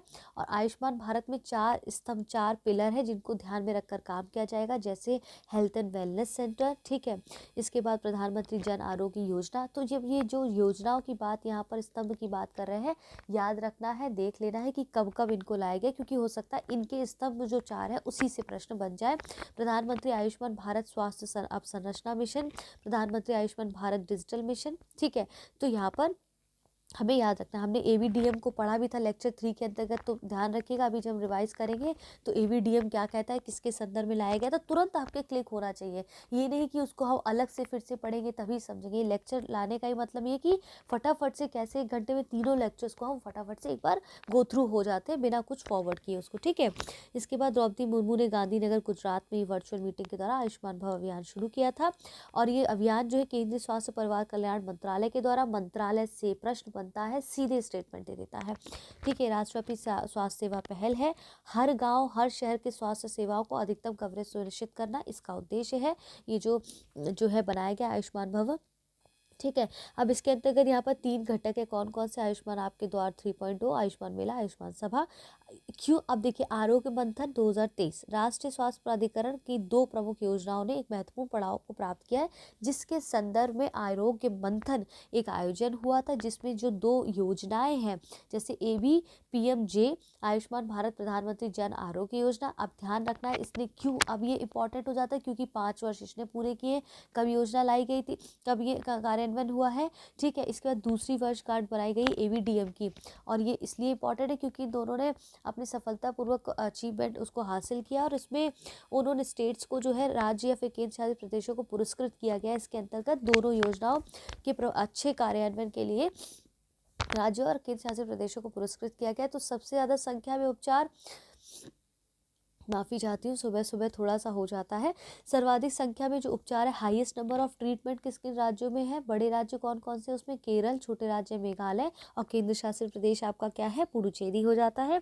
फिर इसके बाद आप देखेंगे एवीपीएमजे के अंतर्गत सबसे ज़्यादा आयुष्मान कार्ड बनाने वाले जो स्टेट है वो कौन कौन से, बड़े राज्यों में असम, छोटे राज्यों में नागालैंड, केंद्र शासित प्रदेशों में जम्मू कश्मीर। और अब इस परीक्षा में या यूपीएससी में या आरओ में या जिस भी एग्जाम की तैयारी कर रहे हैं, ये उन सभी के लिए बहुत महत्वपूर्ण है। तो इम्पॉर्टेंट ये है इसमें कि भाई जो आपसे बोला गया है ना कि जम्मू कश्मीर जहाँ जहाँ आ रहा है, बहुत फोकस हो जाना है। ठीक है, इसके बाद अगला टॉपिक क्या था, मिथुन खाद्य पशु का दर्जा दिया गया था। ये किस परिवार से जो है बिलोंग करता है, पर्वतों का पशु कहा गया है, कटल ऑफ माउंटेन कहा गया है। ये बोविडे और परिवार से जो है बिलोंग करता है, याद रखना है। भारत के उत्तर पूर्व राज्य में सबसे ज़्यादा पाया जाता है, और उत्तर पूर्व में भी अरुणाचल प्रदेश में मिथुन की संख्या बहुत ज़्यादा है। और ये मिजोरम के उच्च वर्षा वनों में, मिजोरम नहीं, ये नॉर्थ ईस्ट की जो 7 सिस्टर्स की बात होती है उसमें वहाँ बेसिकली अरुणाचल प्रदेश में सबसे ज़्यादा पाया जाता है, ऊषा वर्षा वनों में पाया जाता है।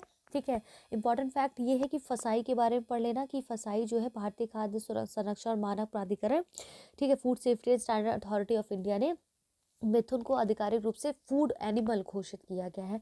इसी के साथ साथ आईसीएआर, राष्ट्रीय मिथुन अनुसंधान केंद्र ने हर वर्ष 1 सितंबर को मिथुन दिवस मनाया गया है बताने की घोषणा की। तो मिथुन दिवस भी देख लेना है आपको। ठीक है, आईसीएआर के बारे में थोड़ा पढ़ लेना। ICAR national research centre on mithun की स्थापना 1988 में नागालैंड में सबसे पहले की गई थी। इसका बेसिक भी कभी कभी हो सकता है पूछ ले, तो आप कंफ्यूज नहीं होना है। ठीक है, अब सांची भारत का पहला सौर शहर है, तो अपने आप में एक प्रश्न है कि कौन सा भारत का पहला सौर शहर है, सांची है। सांची मध्य प्रदेश में रायसेन जिले पे, इंपॉर्टेंट नहीं है, इंपॉर्टेंट क्या है कि सांची किस लिए फेमस है वो हम देख सकते हैं, क्योंकि हो सकता है बेसिक से प्रश्न यहाँ से पूछ लें, वो मैंने बताया हुआ है। इसके बाद ये यहाँ पर क्यों इम्पॉर्टेंट है ये देखना है, और किस शहर के साथ मिलकर जो है एक समझौता ज्ञापन पर हस्ताक्षर किया है, यहाँ पर दिया गया है। और मोडेरा जो है भारत का पहला 24/7 सौर ऊर्जा संचालित गांव है। तो यहाँ पर इम्पॉर्टेंट है बस। इसके बाद यहाँ पर हम दूसरे टॉपिक पर आ जाते हैं। एनसीईआरटी को डीम्ड विश्वविद्यालय का दर्जा दिया गया। अब डीम्ड विश्वविद्यालय का दर्जा क्यों दिया जाता है, उसके पीछे का उद्देश्य समझिए। यहाँ पर कह रहे हैं ऐसे संस्थान जिन्हें डीम्ड विश्वविद्यालय का दर्जा प्रदान किया जाता है, वे एक विश्वविद्यालय के समान अकादमिक दर्जा विशेषाधिकार प्राप्त करते हैं। और क्यों प्राप्त करते हैं, क्योंकि इसलिए प्राप्त करते हैं उन्होंने कुछ विशेष जो है हायर एजुकेशन में ऐसे संस्थान जो शिक्षा के विशेष क्षेत्र में उच्च मानक हाई स्टैंडर्ड पर काम कर रहे होते हैं। इसलिए यूजीसी केंद्र सरकार को जो है उन्हें डीम्ड विश्वविद्यालय में तब्दील करने की घोषणा की बात करती है। ठीक है, तो अब यहाँ पर क्या है, केंद्र शिक्षा मंत्रालय के द्वारा ये अनुसार national council of educational research and training यानी कि एनसीईआरटी, याद रखना है, कभी कभी फुल फॉर्म डायरेक्ट पूछ लेते हैं, उनको डीम्ड विश्वविद्यालय का दर्जा प्रदान किया गया है। और एनसीईआरटी को डी नोवो श्रेणी में डीम्ड विश्वविद्यालय का दर्जा प्रदान किया गया। डी नोवो क्या है, तो डी नोवो ऐसे इंस्टीट्यूट होते हैं, पीटी के हिसाब से बहुत इंपॉर्टेंट हो सकता है, इसी के विषय में डायरेक्ट पूछ ले। डी नोवो ऐसे संस्थान होते हैं जो ज्ञान के विशिष्ट उभरते क्षेत्रों में शिक्षण और अनुसंधान पर केंद्रित होते हैं। ठीक है, इसके बाद अगला टॉपिक हम यहाँ पर देखते हैं। अगला टॉपिक हमारा जो आएगा, इसमें हम हाईलाइट जो किया उसी में पढ़ लेते हैं, इसको यहाँ नहीं, हम लेक्चर 3 के अंतर्गत यहाँ पढ़ लेते हैं। यहाँ पर आपका हाईलाइट है तो कंफ्यूजन नहीं होगा आपका, आई होप। ठीक है, देखते हैं, एक सेकेंड रुकिए। ओके, आपका lecture 3 this one, may be this one. Okay, एक बार और ट्राई कर लेते हैं, ये होगा शायद, जिसमें हाँ लेक्चर 3 मैंने आपको जो है हाईलाइट कर दिया था मेरे ख्याल से। 1 मिनट का मुझे समय दीजिए। हाँ देखिए, लेक्चर 3 आपका मिल गया, तो ये अब आखिरी लेक्चर है, यानी कि तीनों लेक्चर को कंपाइल करके मैं यहाँ बना रही हूँ अपने फिर से रिवाइज करने के तरीके से। चाहती तो मैं इसे कंपाइल करके 3 घंटे का वीडियो डाल सकती थी, पर मैं चाहती हूँ कि ऐसे 1 घंटे में जो अब तक पढ़ा है उसको फटाफट से देख लीजिए, नज़रों से गुजरना चाहिए। अभी तक चैनल को लाइक नहीं किया है, शेयर नहीं किया, वीडियोज़ को सब्सक्राइब नहीं किया, तो प्लीज़ कर लीजिए। आगे बढ़ते हैं अब हम। यहाँ पर देखिए स्वच्छ वायु सर्वेक्षण। अब देखिए 2-3 चीज़ें याद रखना स्वच्छ वायु सर्वेक्षण में।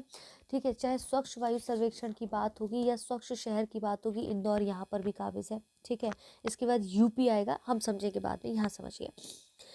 केंद्रीय पर्यावरण और वन जलवायु परिवर्तन मंत्रालय के द्वारा राष्ट्रीय स्वच्छ वायु सर्वे कार्यक्रम जो है उसको लॉन्च किया गया।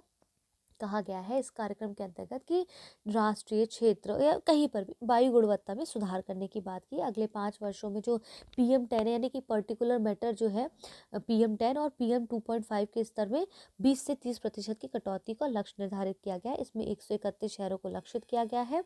ठीक है, इसके बाद यहाँ पर देखेंगे जो नीले आकाश के लिए स्वच्छ वायु के अंतर्राष्ट्रीय दिवस के अवसर पर कहा गया, और ये कौन लाया है, इसमें स्वच्छ वायु सर्वेक्षण 2023 के परिणामों की घोषणा की। किसके अवसर पर, किस दिवस पर, इस दिवस पर। और दिवस किसके द्वारा मनाया जाता है, UN जनरल असेंबली के द्वारा मनाया जाता है, यूनाइटेड नेशन जनरल असेंबली के द्वारा, तो ये थोड़ा याद रखना है। अब यहाँ पर 3 श्रेणियाँ दी गई हैं। ठीक है, टॉप 3 के शहर हमें देखने, लेकिन 3 श्रेणियाँ। तो पहली श्रेणी कहती है जो 10 लाख से ज़्यादा वाली जनसंख्या है उसकी बात करती है। श्रेणी 2 कहती है 3 से 10 लाख के बीच की जो जनसंख्या है उसकी बात करती है। श्रेणी 3 कहता है 3 लाख से कम जनसंख्या जहाँ पर है उन शहर की बात करता है। तो पहली श्रेणी 10 लाख से अधिक जनसंख्या में पहले नंबर पर एज इट इज़ इंदौर है। दूसरे नंबर पर आपका यूपी का आगरा है, इंपॉर्टेंट हो जाता है। दूसरी श्रेणी में आप देखेंगे अमरावती है, ठीक है, जो कि महाराष्ट्र से। इसके बाद यहाँ पर उत्तर प्रदेश जो है दूसरे स्थान पर रखता है। दूसरी श्रेणी में मुरादाबाद, इंपॉर्टेंट है, पूछ सकता है। तीसरी श्रेणी में आपका देखेंगे परवाड़ू, काला अम्ब, अंगुल है। जहाँ जहाँ यूपी का नाम आ रहा है जिस श्रेणी में, बहुत याद रखना है अच्छे से। इसके बाद अब यूपी की स्थिति अगर देखी जाए अगर इस संदर्भ में, तो इसमें भी 3 श्रेणियां हैं यूपी में। वहीं 10 लाख से जहाँ पर अधिक जनसंख्या श्रेणी 1, और 3 से 10 लाख के बीच की श्रेणी 2, और 3 लाख से कम जनसंख्या है। तो श्रेणी 1 जो है यूपी के कॉन्टेक्स्ट में मात्र, उसमें आगरा आता है टॉप 10 में आपका। ऐसे तो सब कुछ यूपी का ही है, लेकिन टॉप 10 में आएगा आपका आगरा। श्रेणी 2 के अंतर्गत जहाँ से 3 से 10 लाख की जनसंख्या, वहाँ पर आपका मुरादाबाद और फिरोजाबाद आएगा टॉप 5 में। टॉप 5 के अंतर्गत ध्यान देना है कौन कौन से, इसमें भी टॉप 5 देना है। तो श्रेणी 3 जिसमें 3 लाख से कम जनसंख्या है वो रायबरेली है। ठीक है, अब यहाँ पर इंपॉर्टेंट क्या हो जाता है कि जब हमने पढ़ाया था तो याद रखना है, इसमें यूपी की बात आ रही है तो हमें याद रखना है 1 डिस्ट्रिक्ट 1 प्रोडक्ट, किस किस स्टेट राज्य, अपने किस राज्य में डिस्ट्रिक्ट में हर डिस्ट्रिक्ट का कौन सा प्रोडक्ट है जो ODOP जिसको मिला हुआ है। प्लस यूपी में GI टैक्स यानी कि जोग्राफिकल इंडिकेशन, जो आइडेंटिफिकेशन की इंडिकेशन की जो बात कर रहा है टैक्स, वो किसको मिले हैं, संकेतक, भौगोलिक संकेतक की बात करें किन किन को मिला है उसकी एक लिस्ट थोड़ी सी बना लीजिए, गूगल से सर्च करके डायरेक्ट प्रश्न पूछे गए हैं कई बार। ठीक है। भारत मंडपम, भारत मंडपम क्या, अंतर्राष्ट्रीय प्रदर्शनी सह सम्मेलन केंद्र का ये परिसर है भारत मंडपम, जो नई दिल्ली में, जहाँ पर G20 की बैठक भी हुई थी, हमें याद होना चाहिए। अब भारत मंडपम इतना महत्वपूर्ण क्यों है, इसके बेसिक पे चले जाते हैं। ये किसके तर्ज पर इसको रखा गया है, तो देखिए भारत मंडपम का जो नाम है भगवान बसवेश्वर के अनुभव मंडपम से प्रेरित है। ठीक है। और अनुभव मंडपम 12वीं सदी में, यहाँ पर ध्यान देना है, अनुभव मंडपम जो है 12वीं सदी में भगवान बसवेश्वर के द्वारा कर्नाटक में किस लिए, सार्वजनिक समारोह के लिए स्थापित किया था, सार्वजनिक समारोह के लिए। इसलिए भारत मंडपम भी इसलिए महत्वपूर्ण है क्योंकि भारत मंडपम भी क्या है, बैठक, सम्मेलन, प्रदर्शनियों के आयोजन के लिए एक विश्व स्तरीय बुनियादी ढांचे की यहाँ पर बनाया गया है। ठीक है। तो अनुभव मंडप से प्रेरित है, भगवान बसवेश्वर से संबंधित है, जो कि कर्नाटक में सार्वजनिक समारोह के तर्ज पर इसको बनाया गया है। G20 शिखर सम्मेलन भी आपका भारत मंडपम में हुआ था। और भारत मंडपम में आपने देखा होगा G20 का जब सम्मेलन होता तो प्रधानमंत्री, जहाँ पर सारे गेस्ट बाहर से विदेशी आए थे, गेस्ट आए थे, उनका जब वो स्वागत कर रहे थे तो वहाँ पर बहुत विशाल नटराज की मूर्ति थी। पूरे विश्व में सबसे ऊंची नटराज की मूर्ति आपको भारत मंडपम में देखने को मिलेगी। इंपॉर्टेंट क्यों है, 28 फीट है ये, अष्ट धातु की बनी है, सिंगल धातु से नहीं है, अष्ट धातु से बनी, जिसमें सोना, रजत, सीसा, तांबा, टिन, पारा, लोहा, जस्ता इत्यादि है। इसके बाद इतना इंपॉर्टेंट है इसमें, यहाँ पर देख लीजिए। ठीक है। जो पढ़ाया है मैंने बस उसी को ही मैं हाईलाइट वापस करके एक बार रिवाइज करा रही हूँ। तीनों लेक्चर को 1 से सवा घंटे के अंतर्गत बता रही हूँ, ताकि बार बार आपको लेक्चर्स पे जंप ना करना पड़े।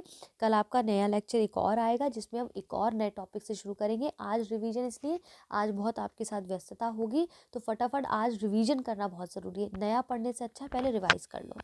प्रधानमंत्री विश्वकर्मा योजना सितंबर 2023 में लाई गई थी। इसमें क्या था, जो अपने हाथ और उपकरणों की सहायता से कारीगर हैं, उन्हें सेल्फ एम्प्लॉयड जो होते हैं, उनकी जो है कारीगरी को उजागर करने के लिए, या जो परंपरागत रूप से उनकी कला है वो विलुप्त हो रही है, उसको और ज़्यादा हाईलाइट करने के लिए, लोगों को अवेयर करने के संदर्भ में उनको और प्रशिक्षित किया जाएगा, उनको मदद की जाएगी। तो विश्वकर्मा योजना को लाया गया। इसमें मुख्यतः लोहार, स्वर्णकार, कुम्हार, बढ़ई, मूर्तिकार और भी सारे व्यवसाय इसमें सम्मिलित होंगे। और ये इनफॉर्मल, इसे जो है अर्थव्यवस्था के इनफॉर्मल या असंगठित क्षेत्र का ही हिस्सा माना जाता है, क्योंकि विश्वकर्मा की बात की जा रही है। कब लाई गई है, 77वें स्वतंत्रता दिवस पर का सेंट्रल, ये हमने बताया था केंद्रीय योजना है। तो 100% ये जो है गवर्नमेंट की जो है ये योजना है, क्योंकि पूरी तरह से इसमें गवर्नमेंट, सेंट्रल गवर्नमेंट का ही जो है रोल रहता है। तो केंद्रीय क्षेत्र की जब बात होगी तो याद रखना है आपको 2-3 चीज़ें। ठीक है। आइए आगे बढ़ते हैं। इसके बाद यहाँ पर केंद्रीय क्षेत्र की बात, मतलब 100% केंद्र सरकार की ये नई योजना है। लेकिन अगर केंद्र प्रायोजित बोला जाए, यानी कि केंद्र और राज्य दोनों का कुछ 50-70, 50-50 हो, 70-30 हो, 60-40 हो, इस तरह का रेशियो रहता है। लेकिन केंद्रीय क्षेत्र मतलब 100% केंद्र सरकार की योजना है। ठीक है।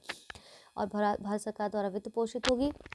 और इसमें क्या है, ये जो योजना है इसमें कौन कौन साथ मिलकर कौन कौन से विभाग काम कर रहे हैं, सूक्ष्म लघु मध्यम उद्योग मंत्रालय की MSME, क्योंकि विश्वकर्मा की बात करें, सेल्फ एम्प्लॉयड की बात कर रहा है, अनऑर्गेनाइज्ड की बात करें, तो MSME आना निश्चित है। कौशल विकास उद्यमशीलता मंत्रालय, तीसरा है वित्त मंत्रालय। तो तीनों के क्रियान्वयन के साथ मिलकर इसको काम किया जा रहा है। नोडल एजेंसी अगर पूछा जाए तो कौशल और वित्त मंत्रालय नहीं, बल्कि MSME होगा, सूक्ष्म लघु मध्यम उद्यम मंत्रालय नोडल एजेंसी है इसका टैग लाइन क्या है, बहुत खूबसूरत है, सम्मान, सामर्थ्य, समृद्धि। प्रधानमंत्री विश्वकर्मा योजना की टैगलाइन क्या है, सम्मान, सामर्थ्य, समृद्धि। ठीक है। इसमें 18 पारंपरिक व्यवसायों को सम्मिलित किया गया है, देख लेना है। इंपॉर्टेंट हो जाता है मेंस के पॉइंट ऑफ व्यू से, इसके उद्देश्य क्या क्या है ये यहाँ पर दिया गया है, इसको देख लीजिए एक बार। मेंस में आप डायरेक्ट इसको लिख सकते हैं, पीटी में हो सकता है घुमा के पूछे तो पूछ ले, अदरवाइज नहीं पूछना चाहिए इतना डीप में, लेकिन फिर भी एक बार देख लीजिए, UPSC भी तो देना ही है। ठीक है। इसमें प्रधानमंत्री प्रमाण पत्र और ID कार्ड भी दिए जाएंगे, विश्वकर्मा प्रमाण पत्र और ID कार्ड। इसके बाद ये लाभार्थियों को कोलेटरल मुक्त, यानी कि कोलेटरल फ्री एंटरप्राइज विकास ऋण भी प्रदान करेगा, वित्तीय सहायता देगा। 5% की रियायती ब्याज दर के साथ 1 लाख रुपए तक की पहली किश्त और 2 लाख रुपए तक की द्वितीय किश्त पर ऋण भी प्रदान करेगा।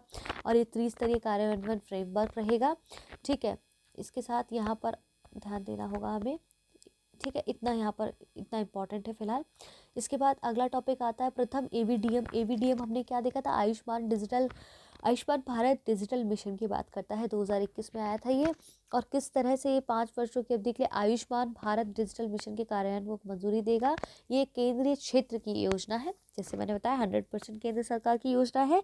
और ये इम्पॉर्टेंट इसलिए कि किस तरह से जो फार्मास्यूटिकल है या फिर फार्मेसी है, डॉक्टर्स है, मेडिकल है, हॉस्पिटल्स है, सेवा है, R&Ds है, लैब्स है, कैसे उनको डिजिटली एक साथ कनेक्टेड करता है, तो उसके बारे में यहाँ पर बताया गया। तो इसमें इन्होंने क्या हुआ है कि राष्ट्रीय स्वास्थ्य प्राधिकरण के द्वारा 100 माइक्रोसाइट्स परियोजनाओं के तहत आइजोल जो है मिजोरम में पहला AVDM माइक्रोसाइट को लॉन्च किया गया। 100 माइक्रोसाइट लॉन्च किए गए हैं, जिसमें आइजोल जो कि मिजोरम में है पहला AVDM पर माइक्रोसाइट लॉन्च किया गया है वहाँ पर। अब मैंने बोला था मिजोरम इत्यादि आ रहा है, 7 सिस्टर्स के बारे में देख लेना है, ठीक है। इसमें ब्रह्मपुत्र नदी के बारे में देख लेना है, ब्रह्मपुत्र नदी का अन्य नाम क्या है और इसका उद्गम स्थल क्या है, इसकी सहायक नदियाँ क्या है, और जहाँ से इसका उद्गम होता है वहाँ पर कौन कौन सी 3 नदियाँ और इससे जुड़ती हैं, वो यहाँ पर देख लेना है। जब इस तरह के प्रश्न आए तुरंत उसके बेसिक्स में चलते जाना है जब मिजोरम 7 सिस्टर्स इत्यादि की बात आए, ठीक है। भारत का पहला राज्य है मिजोरम, यहाँ पर AVDM माइक्रोसाइट की शुरुआत की जा रही है, इंपॉर्टेंट है, याद रखना है, ठीक है। इसके बाद आगे बढ़ते हैं, अगला टॉपिक हमारा क्या कहता है, यहाँ पर देखते हैं। अगला टॉपिक है इंडिया स्मार्ट सिटीज़ अवार्ड्स प्रतियोगिता, ये चौथा संस्करण है इसका, ठीक है। और इसमें क्या है कि इंडिया स्मार्ट सिटीज़ अवार्ड्स जो कॉन्टेस्ट है इसका आयोजन किया जाता है, और ये कब कब किया गया, 2018, 2019, 2020 और फिर 2022 में लॉन्च किया गया है ISAC के India smart cities award contest. Confuse नहीं होना, चौथा संस्करण है क्योंकि 18, 19, 20 और 22 में किया गया, 21 में नहीं बिकॉज ऑफ कोविड, ठीक है। जो भी रीज़न है, फिलहाल 21 में नहीं किया गया है। और इसके अंतर्गत भी सर्वश्रेष्ठ स्मार्ट सिटी आपका इंदौर है। किसकी बात करें, स्मार्ट सिटीज़ की बात कर रहे हैं। तो याद रखना, विजेता शहर में राष्ट्रीय स्मार्ट सिटीज़ अवार्ड में कौन आएगा, इंदौर, सूरत, आगरा, आगरा यानी यूपी, तो तीसरे नंबर पर यूपी है, इसलिए इंपॉर्टेंट है। इसके बाद राज्य पुरस्कार में मध्य प्रदेश पहले नंबर पर, तमिलनाडु दूसरे नंबर पर, तीसरे नंबर पर आपके उत्तर प्रदेश और राजस्थान दोनों है। तो राज्य स्तर पर उत्तर प्रदेश और राजस्थान है, अलग अलग नहीं है। स्मार्ट सिटीज़ में उत्तर प्रदेश और राजस्थान 2 स्टेट आते हैं, ठीक है। चंडीगढ़ सबसे ज़्यादा सर्वश्रेष्ठ केंद्र शासित प्रदेश यहाँ पर केंद्र शासित प्रदेश घोषित किया गया है। क्लियर है यहाँ तक। इसके बाद अमृत भारत स्टेशन योजना, जैसे हमने देखा था यहाँ पर, देखा था ना कि कैसे यहाँ पर जो रैपिड रेलवे की बात की गई थी, वैसे ही यहाँ पर स्टेशंस में आधुनिकीकरण उसको और बेहतर बनाने के संदर्भ में 1309 रेलवे स्टेशन को चिन्हित किया गया, जिसमें से 156 स्टेशन यूपी के हैं, इसके बाद महाराष्ट्र से हैं, बंगाल से है, ठीक है। अब 508 स्टेशन ऐसे जिनको पुनर्विकास किया जाएगा, पहले चरण में 508 रेलवे स्टेशन का पुनर्विकास किया जाएगा, ठीक है, जिसमें 27 केंद्र शासित प्रदेश और 27 राज्य और केंद्र शासित प्रदेश विस्तृत हैं, वो एक बार यहाँ पर देख सकते हैं। पहले चरण में 508 रेलवे स्टेशन को किया जाएगा पुनरुद्धार, तो याद रखना है, कंफ्यूज नहीं होना है, कितने को पहले चरण में किया जाएगा वो महत्वपूर्ण है। इसके बाद अगला टॉपिक हमारा यहाँ आता है राष्ट्रीय बहुआयामी गरीबी सूचकांक। एक अब देखिए, यहाँ पर मैंने कहा था ये जो इंडेक्स है ना, ये मल्टी डायमेंशनल पॉवर्टी इंडेक्स जो है, ये इंडेक्स नहीं है, इसकी प्रगति की समीक्षा यहाँ पर समरी दी जा रही है, ठीक है। तो ये जो रिपोर्ट है मानव विकास सूचकांक में, मानव विकास सूचकांक UNDP ह्यूमन डेवलपमेंट रिपोर्ट में MPI को 2010 में शामिल किया जाता रहा है, और विश्व में सबसे ज़्यादा व्यापक रूप से प्रयोग की जाने वाला नॉन मॉनिटरी गरीबी सूचकांक है। इसके तहत 3 आयाम जोड़े गए। वो 3 आयाम क्या होते हैं इसको मापने के, जैसे स्वास्थ्य, शिक्षा, रहन सहन का स्तर, ये बहुआयामी गरीबी का मापने के लिए 3 आयाम है, 3 डायमेंशन है। अब ये तीनों डायमेंशन हमारे किस SDG का नाम से संबंधित है, SDG 2 है, SDG 3 है, कौन सा है, ये आप हमें कमेंट बॉक्स में बताएंगे। 17 SDG का जो गोल है 2030 तक इसको अचीव करने का टारगेट है, तो 17 SDGs के बारे में वीडियोस मेरे चैनल पर पड़े हैं, जाके देख लीजिएगा, ठीक है। भारत में बहुआयामी गरीबी सूचकांक के कार्यान्वयन के लिए नीति आयोग नोडल मंत्रालय है, याद रखना है। ये दूसरा संस्करण है अभी तक का, ठीक है। पहला संस्करण आपका 2021 में आया था। राष्ट्रीय परिवार स्वास्थ्य सर्वेक्षण 5 2019-21 पर ये आधा जो नई रिपोर्ट आई है वो किस पर बेस्ड है, राष्ट्रीय परिवार स्वास्थ्य सर्वेक्षण 5 पर बेस्ड है 2019-21। आइए उसके डिफरेंस को यहाँ पर देख लेते हैं। और 2015-16 में जो NFHS आया था, राष्ट्रीय परिवार स्वास्थ्य सर्वेक्षण आया था, 2015-16 में चौथा था, और फिर 19 से 21 के बीच पाँचवा था। तो जो 15-16 में और 21 के बीच में देखेंगे 13.5 करोड़ लोग बहुआयामी गरीबी से मुक्त हैं, याद रखना है, बहुत इंपॉर्टेंट है ये। इसके बाद NFHS 4 जो आया था 2015-16 में, उसने जो आंकड़ा जारी किया था उसमें था 24.85% बहुआयामी गरीबी लोगों की संख्या प्रतिशत में। फिर इसके बाद पाँचवा जो NFHS आया था वो है 14.96%, इन्होंने कहा गरीबी लोगों की बहुआयामी गरीबी लोगों की संख्या प्रतिशत में है। इसके बाद यहाँ पर प्लीज़ ये देख लीजिए, मैं आपको कई बार इसको कल अच्छे से बता चुकी हूँ, इसके बाद यहाँ पर आपका आता है ग्रामीण क्षेत्र में बहुआयामी गरीबी जो है 32.59% है, 2015-16 से घटकर आई है 19.28% 2019-21 में। इसका मतलब 13.31% इसमें जो है घटा है गरीबी, ठीक है। इसके बाद सेम टाइम पे आप शहरी क्षेत्रों में देखेंगे जो बहुआयामी गरीबी 8.6% 65% से घटकर 5.27% 2019-21 में हो गई थी, यानी कि 3.38% गरीबी घटकर इस मापन पे आ गई है। याद रखना है, रट लीजिए इसको, ठीक है। अब एमपीआई का जो आंकड़ा जारी किया गया उसमें सबसे ज़्यादा बहुआयामी गरीबी वाले पाँच शीर्ष राज्य कौन से हैं, जहाँ पर 2019-21 में इतना प्रतिशत रहा है, 2015-16 में इतना रहा है। इसको आंखों में छाप लीजिए। कुछ कुछ चीज़ें मैंने यहाँ बताया कि कितना कम हुआ है, उसको घटा के यहाँ पर दिया गया है। यूपी का नाम दिया गया है चौथे नंबर पर, तो विशेष तौर पे पीटी के लिए इम्पोर्टेंट हो जाता है, ठीक है। इस तरह से यहाँ पर आप देखेंगे 2019-21 में जो सर्वाधिक और न्यूनतम, ठीक है, सबसे ज़्यादा जनसंख्या वाले गरीब और फिर गरीब देश वाले, यहाँ पर देख लीजिए। मैं कई बार इसको पढ़ा चुकी हूँ आपको कल, क्लियर है। आगे बढ़ते हैं, वैभव फेलोशिप योजना की बात करते हैं। वैभव का नाम कैसे पढ़ा, वैश्विक, वै से वैश्विक, भ से भारतीय वैज्ञानिक, ठीक है, वैभव फेलोशिप योजना, ठीक है। ये किसके संदर्भ में लाई गई है, यहाँ पर देखेंगे 15 जून 2023 को वैभव फेलोशिप योजना की घोषणा की गई है, ठीक है। और इसमें क्या है, भारतीय मूल के उत्कृष्ट वैज्ञानिक और प्रौद्योगिकविदों को ये प्रदान किया जाएगा फेलोशिप, जो अपने संबंधित देश के रिसर्च गतिविधियों में संलग्न है। यानी कि इसका उद्देश्य क्या है फेलोशिप का, कि भारत के जो हायर एजुकेशन और वैज्ञानिक संस्थान है उनके रिसर्च इकोसिस्टम में सुधार करना है, ठीक है। इसके बाद इसमें 18 ज्ञान क्षेत्रों में काम करने के लिए आमंत्रित किया गया है। वो 18 क्षेत्र आपके सारे साइंस से संबंधित हैं। तो कृषि विज्ञान यहाँ पर जो है, कृषि विज्ञान की जो बात कर रहा है ना यहाँ पर, तो ये भी ध्यान रखना है, क्योंकि हो सकता है आप कृषि सुनकर सोचे नहीं नहीं ये तो साइंस से संबंधित, तो भैया कृषि भी तो कहीं ना कहीं साइंस का विषय है कि नहीं, उसको छोड़ थोड़ी ना सकते हम। तो 18 विषय है, इनको एक बार रीड आउट कर लेना भाई, यूपी है, हो सकता है। अच्छा, इतनी देर में आपको डिस्टर्बेंस तो नहीं हुआ, बहुत खड़खड़ खड़खड़ आवाज़ हुई हो मे बी, ओ गॉड, मुझे लग रहा है ऐसा हुआ ना हो, ठीक है। तो इसको रीड कर लेना है। अब ठंडी का समय है ना, तो ऊपर से कुछ ना कुछ ओढ़ना पड़ता है, तो वो माइक पे डिस्टर्बेंस करता है। फिलहाल यहाँ पर इसको इतना ही रखते हैं। आई होप आपका ये आज का रिवीजन अच्छे से हो जाए। नहीं समझ आता है फिर से देख लीजिए, नहीं तीनों लेक्चर देखने का मौका मिलता है तो आप लास्ट मोमेंट पे कोशिश करिएगा बच्चों, एकदम से नहीं कि आपने तीनों लेक्चर नहीं देखे और फिर आप ये देख लें। जब तीनों लेक्चर देख लें, फिर जैसे होता है ना, हम फ्री बैठे हैं, कभी लगता है चलो फटाफट से रिवीजन कर लें, तब इस लेक्चर को देखिएगा। ऐसे मत देखिएगा, क्योंकि इसमें बहुत फटाफट से चीज़ें बताई गई, उसमें बहुत ठहराव के साथ बताई गई, ठीक है। फिलहाल के लिए आज की इस वीडियो को हम यहाँ पर इतना ही रखते हैं। अपना ध्यान रखिए, वीडियो को लाइक करना ना भूलें, चैनल को सब्सक्राइब बिल्कुल करना ना भूलें, वीडियोज़ को प्लीज़ शेयर करें, अपने सोशल मीडिया हैंडल्स पर शेयर करें, लोगों के साथ शेयर करें, ताकि सब इसका भरपूर लाभ उठा सके। कल मिलते हैं लेक्चर 4 के साथ, कुछ नए टॉपिक के साथ। आज के लिए फ़िलहाल इतना ही, धन्यवाद।